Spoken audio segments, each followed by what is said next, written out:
नमस्कार मंडळी. पारू मालिकेत सतत नाट्यमय घडामोडी घडताना दिसतात.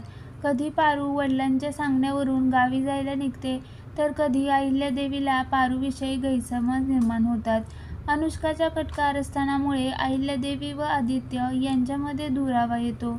आदित्य व प्रीतम यांच्यामध्ये भांडण होतात. तर कधी आईसाठी आदित्य अचानक अनुष्काबरोबर साखरपुडा करण्याचा निर्णय घेतो. आता मात्र अनुष्काचे सत्य सर्वांसमोर येणार का, असा प्रश्न आलेल्या प्रोमो पाहिल्यानंतर निर्माण होत आहे.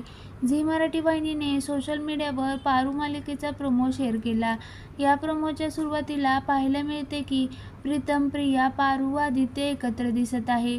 प्रीतम प्रियाच्या डोक्यावर हात ठेवतो व म्हणतो, मी त्या दिवशी दारू प्यायलो नव्हतो. त्यानंतर आदित्य प्रीतमकडे वळतो व म्हणतो की प्रीतम, त्या दिवशी नेमकं काय काय झालं हे नीट आठवून सांग. प्रीतम म्हणतो, 1 मिनिट दादा, माझ्या रूममध्ये त्या दिवशी अनुष्का आली होती. तिने मला एक पेढा दिला. तो खाल्ल्यानंतर माझी कंडिशन खराब झाली. प्रीतमचे हे बोलणं ऐकल्यानंतर प्रिया काय असे म्हणते. त्यानंतर प्रीतम, आदित्य, पारू व प्रिया हे सगळे जिथे अनुष्का बसली आहे तेथे जातात. आदित्य अनुष्काला म्हणतो, आता मी जी विचारतोय त्याचं मला सरळ सरळ उत्तर हवंय. आदित्यच्या या बोलण्यानंतर अनुष्काच्या चेहऱ्यावर भीती दिसत आहे.